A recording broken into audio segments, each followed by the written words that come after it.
you wanted the best, you've got the best podcast. The hottest podcast in the world. The Chris Voss Show, the preeminent podcast with guests so smart you may experience serious brain bleed. The CEOs, authors, thought leaders, visionaries, and motivators. Get ready. Strap yourself in. Keep your hands, arms, and legs inside the vehicle at all times, because you're about to go on a monster education roller coaster with your brain. Now, here's your host, Chris Voss. Hey folks, Voss here from the ChrisVossShow.com. Ladies and gentlemen, welcome to the big show. We certainly appreciate it. As always, the Chris Voss Show is a family that loves you but doesn't judge you, as long as you don't ask for money, because we don't loan money around here. We're not that kind of family, folks. We do love you, though, as long as you're not evil. So, you got that blessing. I mean, how many people give you kind of unconditional love, as it were? Anyway, guys, go to goodreads.com/Chris Voss, LinkedIn.com/Chris Voss, Chris Voss1 on the TikTok, and all those crazy places on the internet. We have an amazing young lady on the show today. We're going to be talking about her amazing journey. Her new book comes out February 4th, 2025. It is entitled No One is Self-Made, a motivational self-help guide with a community-oriented approach, perfect for winter 2025.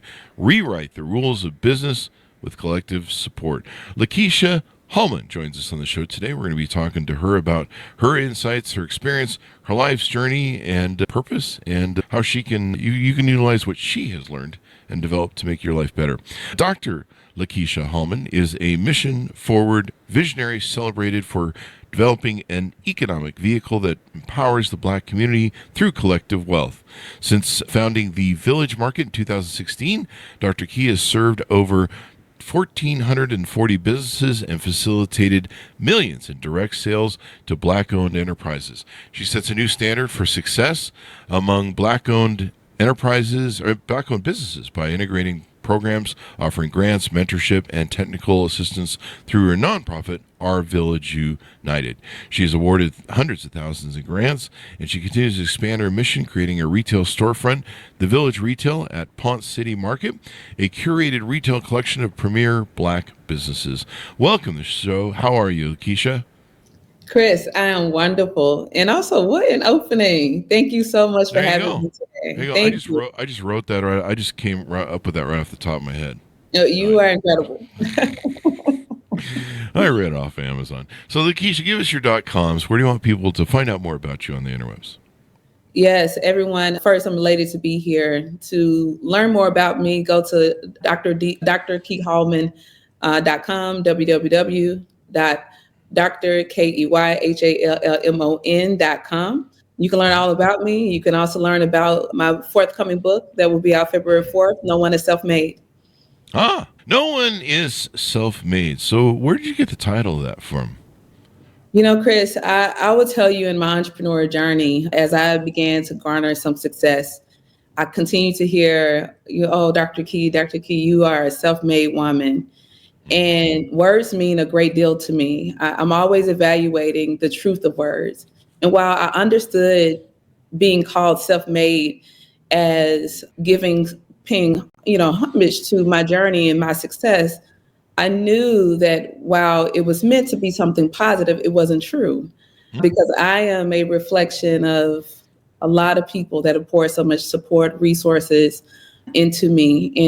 And so what I started to evaluate, Chris, what is true? And what was true for me is that I'm village made.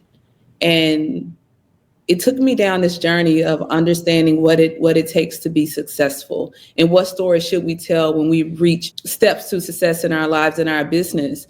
And I just felt that overall feeling that I needed to write this book about, listen, y'all, no matter how successful we are not self-made. And for us to be able to grow and be stronger in community, to be more unified, we have to start telling that collective approach and the collective approach to our success.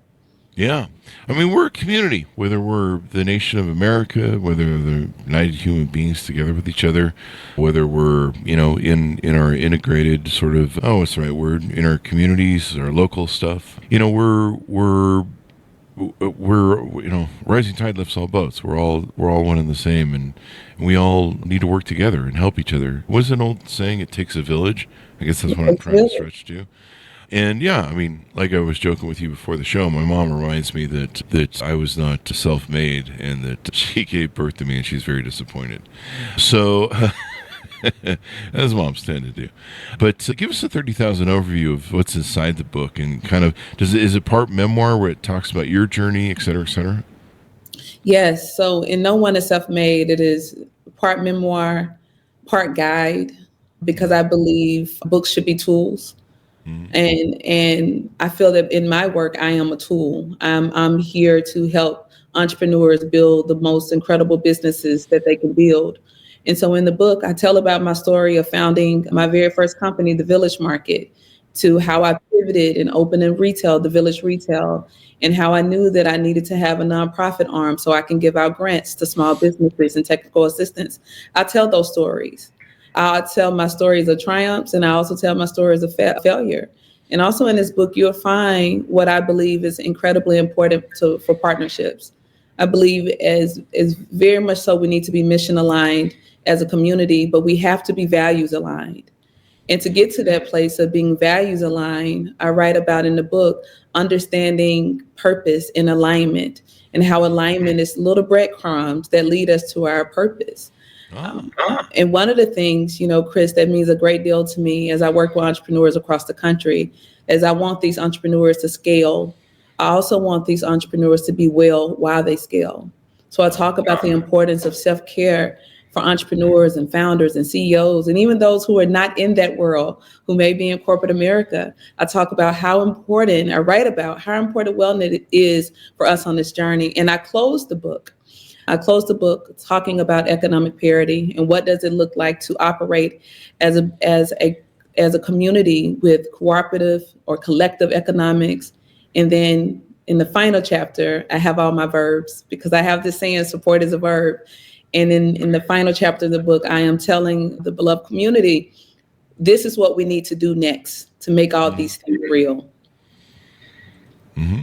So talk to us about your journey. How did you grow up? What kind of shaped you to be this sort of entrepreneur and charity-driven person? Yeah, I am a deeply purpose-driven social impact entrepreneur. I tell everyone that for whatever reason, I've always had the compass from a small town in Mississippi. While I live in Atlanta now, I'm from a small town in Mississippi. I grew up very humbly, hardworking, blue-collar parents, hardworking grandparents. And while they afforded me so much, the things that they left me with is how I need to show up in the world and the type of person I need to be, the type of character that I must have. And so growing up in Mississippi, I was often playing sports, creating community events, volunteering with the Boys and Girls Club. All of those great things led me to being a classroom teacher for a number of years. So I taught in the Mississippi Delta, I taught English. And beyond college, beyond being an entrepreneur now, those were some of the best years of my life, Chris. And as I was pivoting out of education to open the Village Market, what I asked for, and this is my conversation with God, like, please let me still have a classroom. Please let me still be able to touch people and have relationships, because my life is deeply relationship driven. And starting out in Mississippi to transitioning to Atlanta, from classroom to opening my own business, I have truly been a social entrepreneur, driven because I believe that we can have a better lived experience. I think we must do that through a collective. We must do that. We must be unified, and we must do the self-work to be willing to work together. The rising tide lifts all boats. I mean, it seems like we've kind of changed our mindset in the recent decades of this country, where we've moved from, something of empowerment to victimhood competition, where everyone's trying to compete for who can be the biggest victim. And everybody is kind of at odds with each other. I mean, politically, we're on opposite sides of the spectrum in each other's throats. A lot of other things we can't agree on. You see what's going on with the wildfires right now in January of 25, where, some people can't even be kind for other people's tragedy. And there seems to be some real empathy missing and humanity missing in our interactions with each other these days. And we need to realize that scarcity is not a healthy sort of mindset. I mean, this country wasn't built on scarcity. And when, you're trying to fight someone over a piece of cheese, rising tide lifts all boats. We all share, we all grow together, we all live together. And I think we need to get back to that as a humanity, and back to that maybe as a country, and even in local communities that are, politics is just so toxic these days. It separates us. Yes, you mentioned scarcity, and I write about in the book a scarcity mindset. Mm-hmm. I believe it keeps us fighting. It keeps a lot of infighting. And with the mindset of scarcity, that means, Chris, you and I cannot be successful together. Yeah. Yeah, that we Which must means be we'll fail probably apart, right? Sorry to interrupt you there. No, you said it. We will ultimately fail if we continue on this mindset of scarcity. And so what I write about is the mindset of abundance, and how do we get there? I think we have to unpack some truths, though. The truth of how did we, first you have to be able to acknowledge that you have a mindset of scarcity. You have to start processing the root cause analysis of why do we feel that we need to be contentious and competitive against each other. I'm a former athlete, so I like a little healthy competition. Yeah, sure. But I'm always trying to be better than who I was yesterday, Chris, because I know that that's my responsibility. Right? Mm-hmm. But if we can tackle the mindset of scarcity and see that we are much more powerful, our companies, our goals, even those in the corporate world, if we see the superpower is in our ability to work together, I think we can eradicate scarcity. But it takes a shift in a willingness to say, y'all, we're doing this all wrong. We're doing this all wrong. Doing it all wrong, y'all. We're doing it wrong. We need to get back to, when this country worked off an abundance mindset and the enemies were foreign as opposed to domestic with each other. That's when we were really focused, and that's when we tried to do great things. We're not a perfect nation by any means, but we seem to be on a better course. There's an old Russian saying, I think it's Brezhnev or something, that basically says, we will destroy America as America will destroy itself from within. That seems to be the course we're on. So talk to us about what you did with this village market project in Atlanta and your org. You started this in this retail project in the middle of, or the beginning of COVID. Talk to us about what that journey was like. Yes, I'm going to answer that, but I want to add something else. When we think about the scarcity mindset, and then I'll answer the question about how I was so fortunate to found these companies. But another thing that is hurting us, and I think in a mindset that we've adopted, is individualism. We're driven by individualistic wants and desires, and is forcing us to not think about the collective. I believe if we can solve the issues of individualism and create a mindset of collectivism, in communities built on collectivism, in businesses created on collectivism, in relationships built on collectivism, then that is another way that we eradicate scarcity. But in order to do that, we have to take a massive shift. And I write about in the book how we can take that shift. But to answer your question about my company, the Village Market, and why did I have the audacity to open a retail in the heart of the pandemic, Chris, beyond, I don't know. I was so, no one warned. No one. Give us a rundown. Had the pandemic started yet? Did you know that was coming, or so you did this in response to what was going on with COVID? Yeah. So The Village Market, my primary company, I founded it in 2016, and the big vision of the Village Market was to create these marketplace experiences, well curated nighttime markets to celebrate Black-owned brands in Atlanta. And I did so because while Atlanta is one of the most special cities in the world, there is a disparity between the growth cycles of Black-owned businesses and non-Black-owned businesses. So beyond sitting around and saying, I'm upset about this, I am deeply action oriented. I said, okay, if the issue is Black businesses need more customers, I'm going to create a marketplace and I'm going to have all the customers come in and shop from these brands. And I did so. And we were able to circulate millions of dollars from these village market experiences, diverse customers. It was absolutely incredible. And so my largest market was in 2019, and I was slated to have a market in March 2020. And it was, Chris, we had finally got to a place where we got sponsors, where entrepreneurs were coming from across the country to be a part of these marketplaces, that our audience size had grown by 5 times. And so we were doing wonderful. Then the pandemic happened.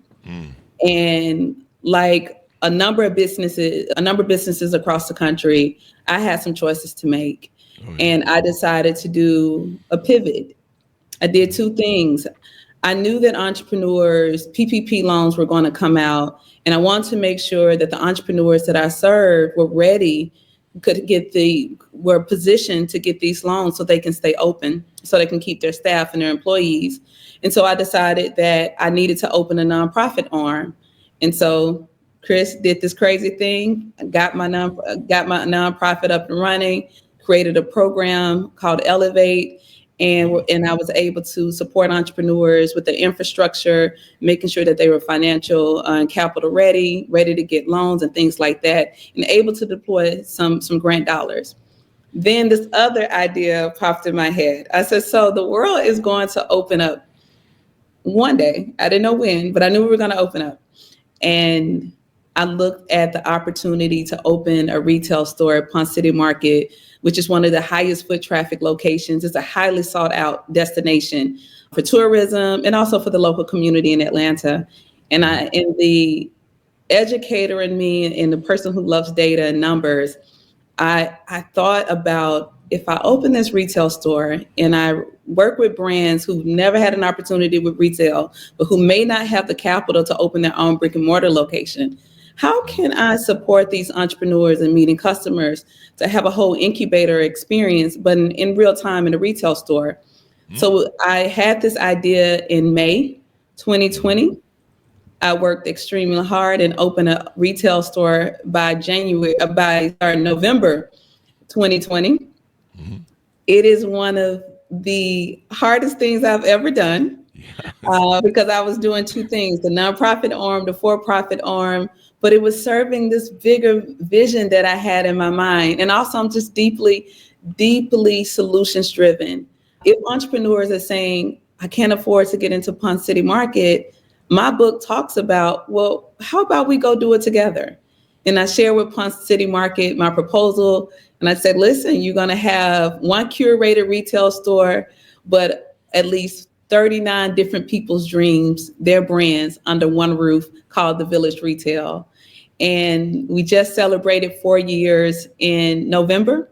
The retail store is highly successful. I talked about our nonprofit, Our Village United, and how we started with 1 program. Now we have 5 programs. We're in 25 different states. A lot can happen in 4 years if you are driven by alignment and purpose. But all of that sounds beautiful, and it was hard. But I've managed through the hard stuff because I'm not doing it alone. I have talented people on my team. Yes, I have talented people on my team to help me ensure that we continue to be impactful, successful, and purpose driven. And it came right back to, you need a village. You can't do it on your own. So it helped that you had that opportunity. Now, do we cover what you do at the .org for that section? Is there a way people can help out or contribute to the charity or do something that way? Yes, to support the nonprofit, Our Village United, and I'm very fortunate to some of the partners that we have now. We've been able to work with a lot of national philanthropic organizations such as the Rockefeller Foundation, Annie Casey Kellogg Foundation, a number of other corporate partners such as MasterCard and Target and a number of others. So if you are out there and you're in corporate America and you're thinking about, and you have a KPI and a focus on economics, building local communities through small businesses, through technical assistance. OVU, look us up, ourvillageunited.org, because we work with entrepreneurs across the country, as I said. On an annual basis, we work with about 800 entrepreneurs, and last year we deployed a little bit under $500,000 in grants to entrepreneurs. But we were fortunate to do a number of technical assistance hours.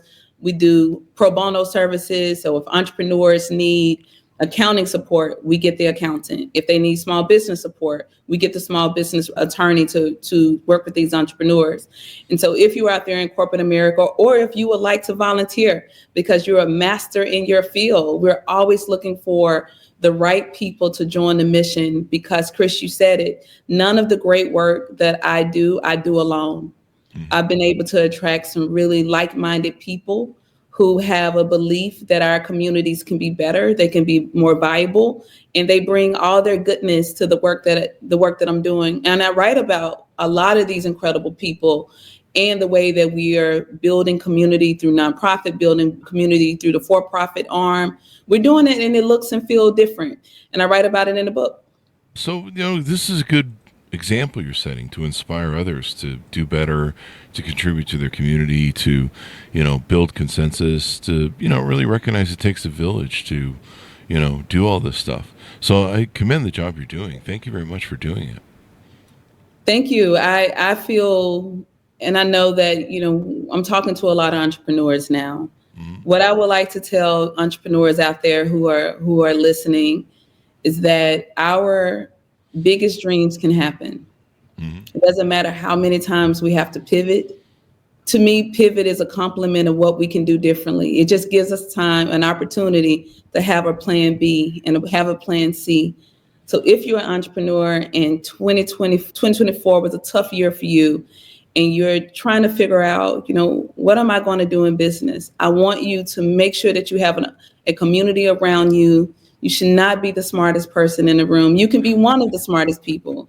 You can be one of them, but you do not have to be the smartest person in the room. If you find yourself saying, I don't know, I have no idea, that's a superpower. Mm-hmm. I write about in the book, I don't know can be an amazing superpower if you use it well.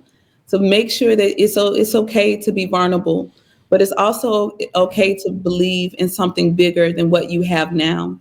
Mm-hmm. And everyone, Chris, I know that you talk to a number of entrepreneurs. Everyone doesn't have the big vision to scale nationally or internationally. Some people want to scale hyper local.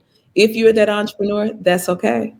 Yeah. What my hope and belief for entrepreneurs and those who are listening and those who may be thinking about entrepreneurship, I just want us to live a life of purpose, that we can find joy in what we do. We can find joy in the people that we meet, that we know that we are much, much, much more powerful together. And that even if we have to shift the way that we've done things and do things, shifting is a gift if we use it purposely. Mm-hmm. Well, what an inspiring message, Lakeysha. We really appreciate it. As we go out, give us your final.coms. Tell people where they can learn more about you on the interwebs. Yes. So listen, everyone, this is an incredible book. It's much more of a book to me, but it's a love offering to entrepreneurs.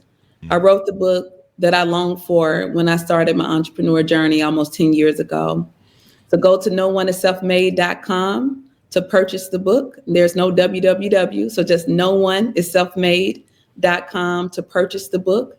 Mm-hmm. If you are an entrepreneur looking to build, this is your book. If you're in corporate America and you're trying to figure out how to be even more impactful and to live a meaningful life, this is also your book.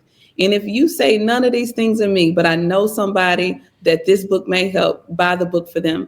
And if you want to keep up with me on social, it's Dr. Key Hallmon, all platforms. I look forward to connecting with you. And Chris, I just want to tell you thank you. Thank you for supporting me in this work. You're part of my village now, so you stuck with me. Thank you.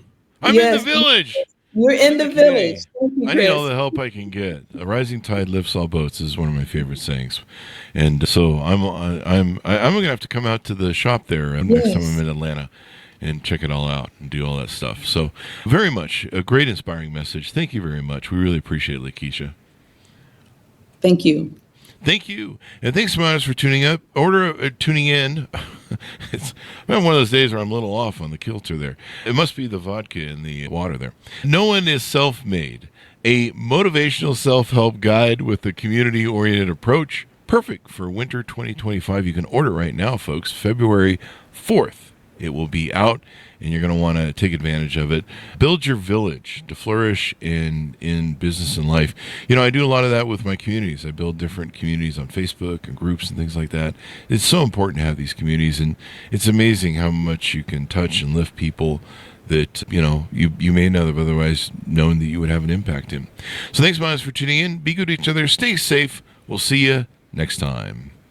And that should have